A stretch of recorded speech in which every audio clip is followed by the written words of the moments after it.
You're moving to the basement. They took my room for my pregnant sister, even though I'd paid $24,000 in mortgage. No more, I said. 4 years I've paid my mortgage and all of my utility bills. 3 days later they found out what happens when the money stops pouring. My computer's buzz was the only sound that remained coherent.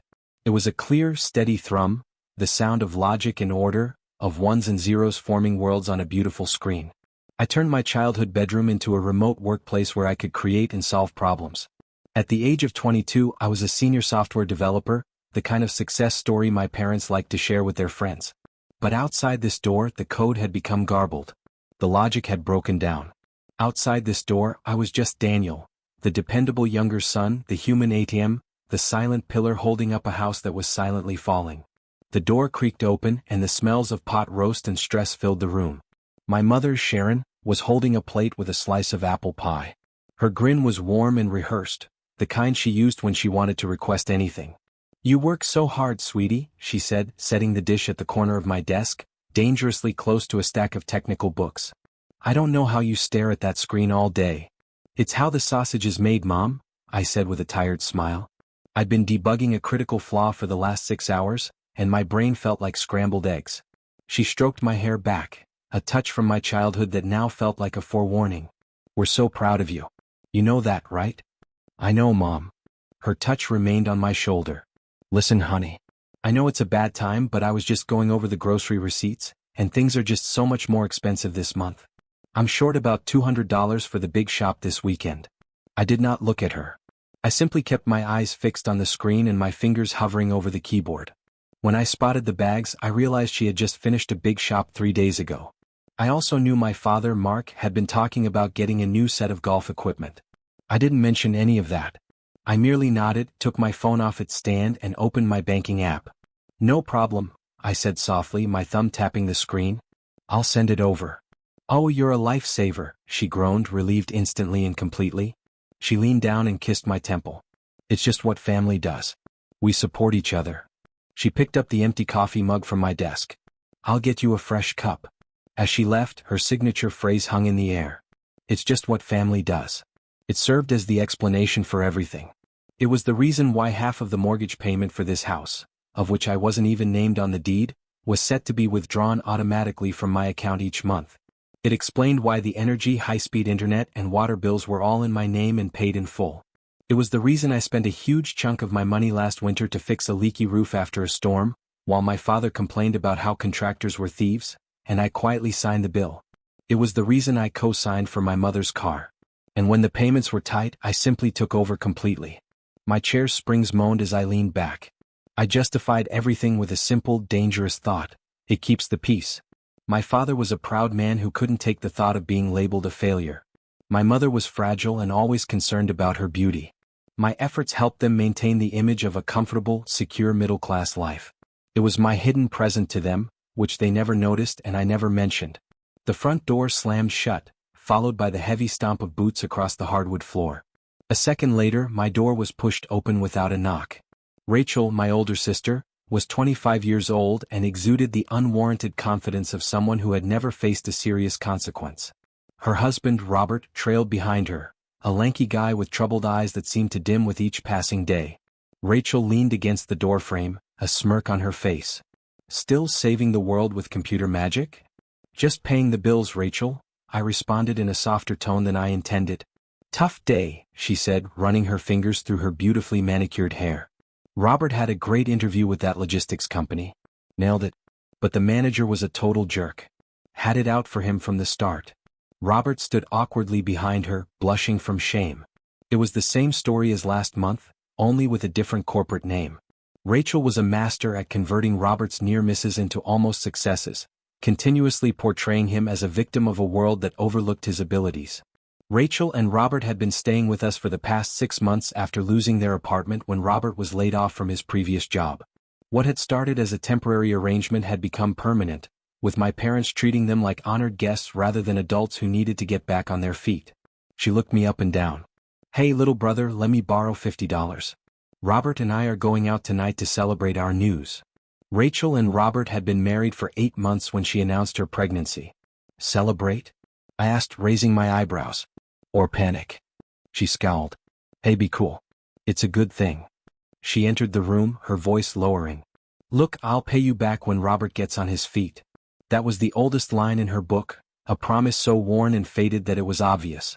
Rachel had always been good at making other people's problems appear like opportunities for me to help. But I saw a glimmer of desperation in her eyes, anxiety behind her bravado. She was my sister, so I did as I had always done. I took 2 20s and a 10 from my battered leather wallet in my back pocket and gave them to her. Avoiding the fight was worth $50. Later that night, I was having a video discussion with Liam, my best buddy since kindergarten. He was the only one who was fully aware of my financial deal with my family. His face, pixelated on my display, was one of surprise. They're making you pay for the celebration of the baby that's going to make their financial situation even worse? Daniel, are you hearing yourself? You're not a son. You're a subsidiary. You're the R&D department and the entire revenue stream for a failing family business. It's not like that, I responded, the words tasting like ash in my mouth. I'm helping them out. They're in a tough spot. They've been in a tough spot since you got your signing bonus, Liam said, his voice rising. They see your paycheck as a family resource. Your dad gets new clubs. Your mom gets her car. Rachel gets date night money. And you get to live in the same room you had when you were 15. It's a raw deal, man. When are you going to wake up and see it? I didn't have a response for him. I only looked at my own reflection in the dark screen, a pale, weary face staring back at me. A week later, I got the wake-up call.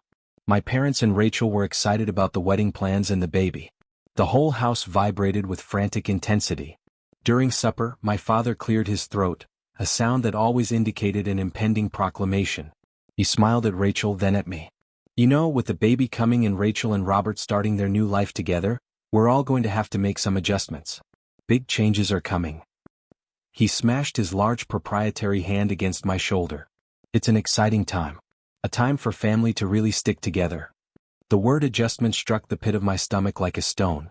I looked around the table at the ecstatic faces, my father's proud bluster, my mother's teary-eyed excitement, my sister's smug contentment, Robert's anxious fidgeting, and for the first time I didn't feel like a part of the family.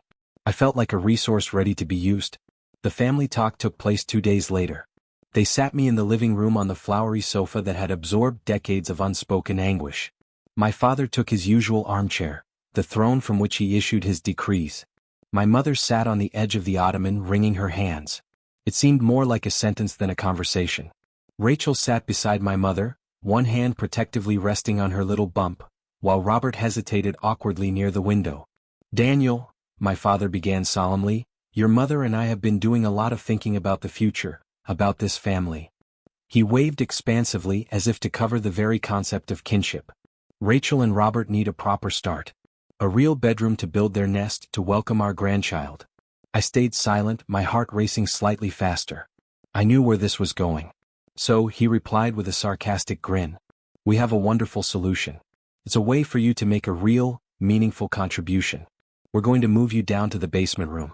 It's spacious and it will give the newlyweds the privacy and space they need in your old room. He spoke with finality, as if he were announcing that I had gotten an honor.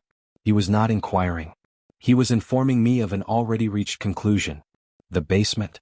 I finally whispered, the words strange to my throat. Dad, it's not finished. It's a concrete box. Don't be dramatic, he murmured, waving his hand dismissively. We'll throw a rug down, get you a nice lamp. It'll be cozy. A real bachelor pad. My mother joined in, her voice soft and enticing. Think of it as your contribution to your new niece or nephew, sweetie. A sacrifice, yes, but a beautiful one, for our family. A sacrifice. They were asking me to move my entire existence. My workplace, sanctuary, and the only place in this house that was truly mine, to a soggy basement storage area. They described it as a noble sacrifice. Later I walked down to check for myself.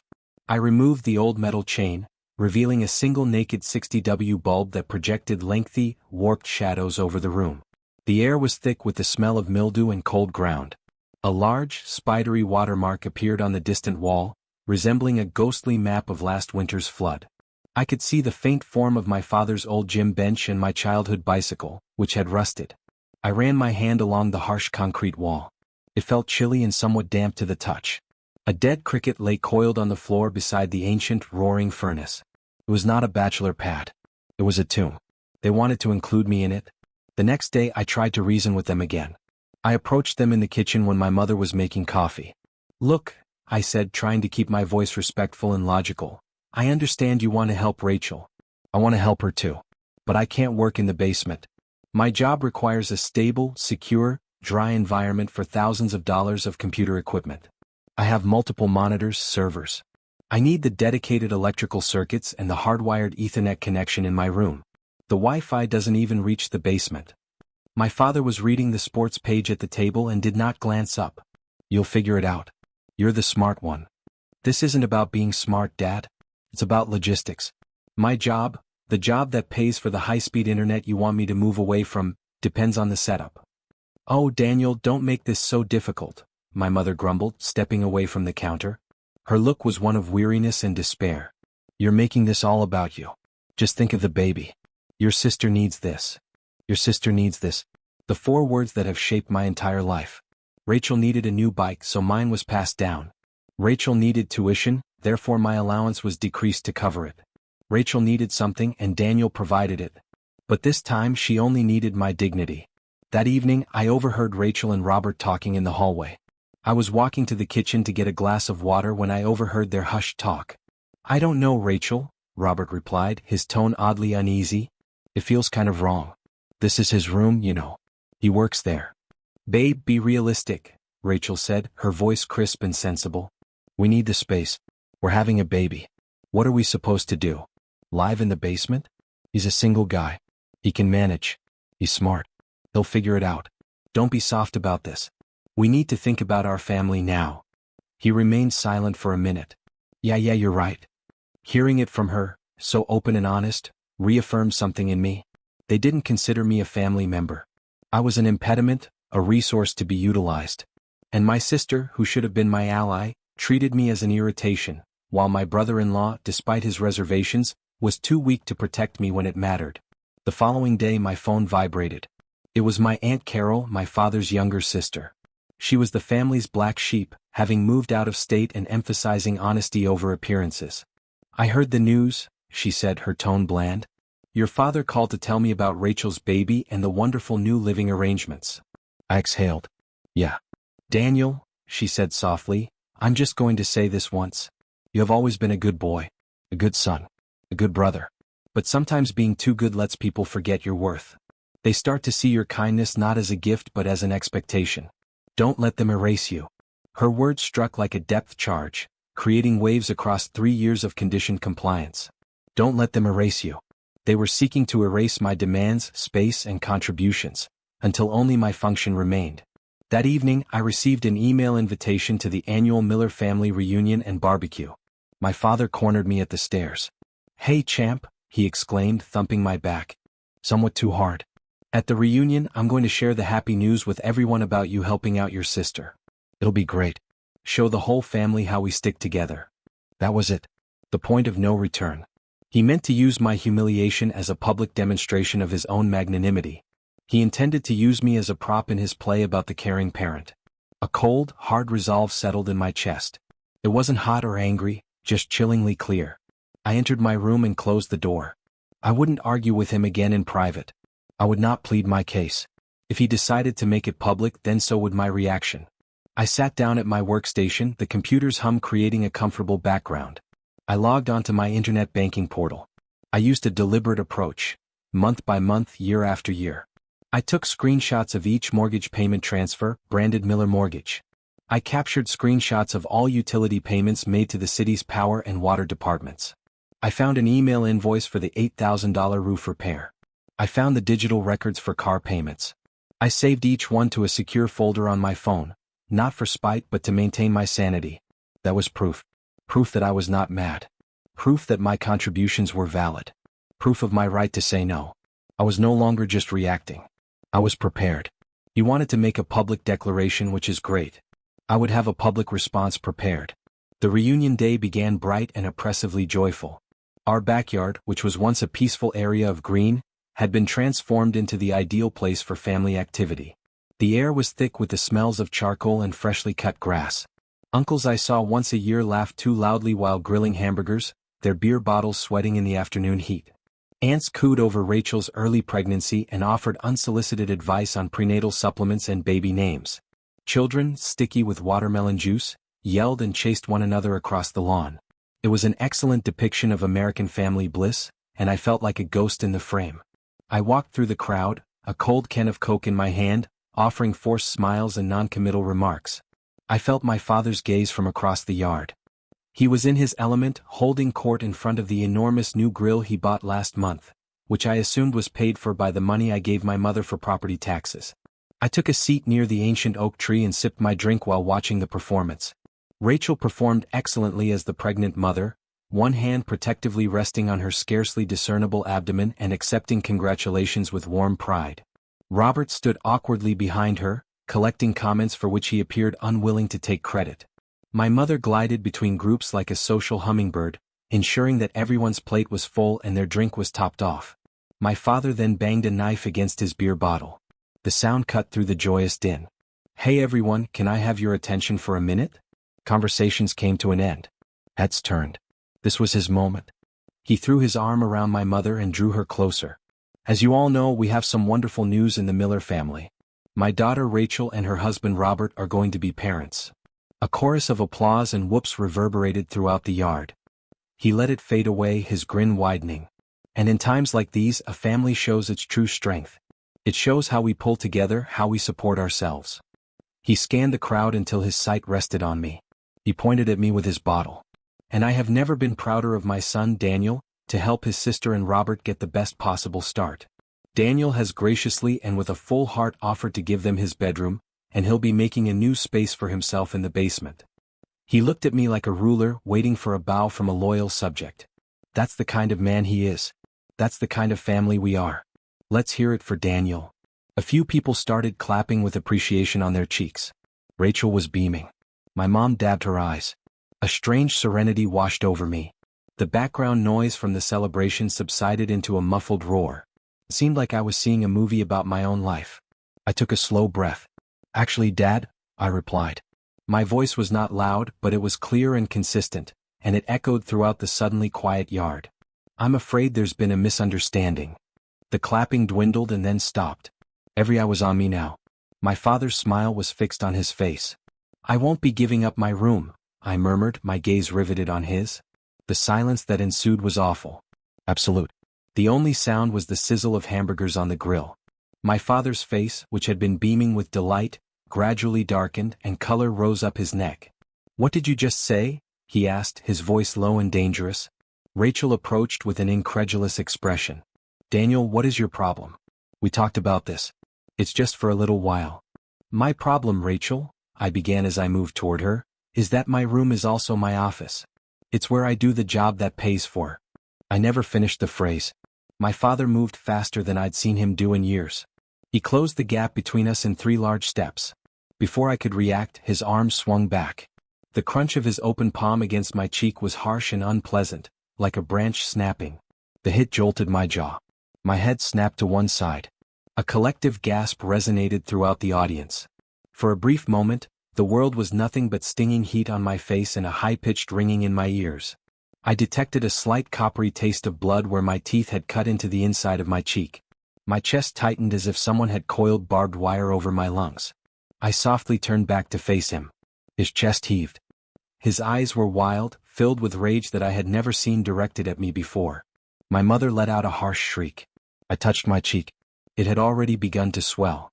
I looked at my father, the man who had just hit his son in front of 30 family members because he refused to be made homeless in his own home. "You hit me," I murmured softly, the words barely audible. Then I spoke louder, my voice shaking with a cold, crystalline anger I hadn't realized I possessed. "You hit me for a room." I took a step back to create some room between us. I looked behind him and saw my mother's terrified expression. Rachel's shocked and instantly guilty expression. Robert, who seemed to want to hide completely, and my aunts and uncles' stunned expressions. "Let's talk about what I've paid for," I said, raising my voice. I pulled out my phone. My hands trembled, but my aim was steady. I held it up. "This family sticks together. This family supports its own. For the last 2 years, I have paid half of the mortgage on this house every single month." I swiped the screen. "I pay for the electricity that is currently cooking those burgers. I pay for the high-speed internet everyone uses. When the roof was leaking last winter, it wasn't the insurance company that paid the $8,000 bill. It was me. I looked at my mother. The car you drove here today, I make the payments on that too. I lowered the phone, my voice relaxing but still ferocious. This room isn't a gift you can give away. It's the one thing in this entire house I haven't paid for yet. So, don't you ever talk to me about sacrifice. The quiet was absolute. My father stood immobile, his face a mottled shade of crimson and white. His rage melted into perplexed astonishment. My mother was openly crying now, with her hand covering her mouth. Rachel looked like she was about to get sick. She wouldn't meet my sight. Robert stood behind her, his face pale with shock and what appeared to be growing comprehension. Aunt Carol was the first to move. She walked up to my side and rested her hand against my arm. "Come on, Daniel," she said calmly. "Let's go." I nodded, my eyes never leaving my father's. I allowed her to lead me away. I didn't feel triumphant as I walked by my family and the rubble of the wonderful picture they had tried to paint. I felt a huge, hollow nothingness. "Daniel, wait," my mother said, her voice cracking. I didn't stop. I went through the side gate, got into my car and closed the door. The sound of it closing was the most definite I had ever heard. I turned the key, and as I drove away from the curb, I observed my father standing on the lawn, a broken statue amidst his destroyed party. The night was spent in a bland, unremarkable motel room. The air conditioner was really cold, the bedding was really firm, but it was quiet. For the first time in years, I had to prioritize my own needs. I did not respond to the barrage of calls and texts. Instead, I sat on the side of the bed, the light from my laptop illuminating my face, and began tearing down the structure I had built around my family. It wasn't a fit of wrath. It was a matter of consequences, as calm and rational as debugging a line of code. I logged into my bank account. The automatic mortgage transfer to my father's account was canceled. I visited the city utility portal. All of my paid-for services, including electricity, water, and internet, were scheduled for disconnection due to non-payment, effective immediately. I reset the password and disabled autopay on the account for my mother's car payments. Each click was a gentle snip that severed the wire of dependency. When I finished, I blocked all of their numbers and turned off my phone. I needed silence. 3 days later, I drove home. Liam accompanied me, and I was deeply grateful for his quiet, steady presence. I only needed to get my computer, office materials, and some clothes. The remaining they could keep. As we approached, the house was strangely silent. Despite the gloomy afternoon, no lights were turned on. It appeared uninhabited. My key still worked in the lock. We walked into a gloomy, deep silence. The air felt dense and cold. The refrigerator's normal buzz had subsided. We found them in the living room, seated like ghosts in the gray afternoon light. My father sat slumped in his seat, appearing 10 years older. My mother reclined on the sofa, her face puffy and teary. As I arrived, they both looked up, terrified and desperate. "Daniel," my mother replied quietly while standing up. "Thank God. The power is out. The internet is gone. We got a letter, an urgent notice about the mortgage." "I know," I responded kindly. "I stopped paying for them." My father finally stirred. "You did this?" he rasped, his voice softening from its usual booming authority. "You'd let your own family sit in the dark?" "You slapped me in front of them," I said gently. "I think we have different definitions of family." That was when my mother snapped. The facade of jaded disappointment crumbled, exposing raw, stark desperation. "You don't understand," she sobbed, moving closer to me. "We needed that money. We had to have it." "Needed it for what?" I asked, my old bitterness returning. "New golf clubs." "No," she cried. And the entire truth, a flood of guilt buried for years, was abruptly disclosed. "For the other mortgage, the one we took out years ago for the credit cards. We're drowning, Daniel. We have been for years. Your money was the only thing, keeping our heads above water. I didn't know what else to do." She collapsed back into the sofa, sobbing, racking her entire body. The secret was out. This was not just about entitlement. It was about a dark, rotting core of debt and remorse that they kept hidden from everyone, including me. They hadn't used me just for luxuries. They had been using me for survival, and regarded me as a nuisance. Liam placed a hand on my shoulder, indicating that he was ready to begin shifting my belongings. As he approached the stairs, Rachel entered the corridor, followed by Robert. She looked terrible. Her face was pale, her eyes were red-rimmed, and the usual haughty smirk had vanished, replaced with a profound, hollowed-out guilt. Robert appeared far worse, if that is possible.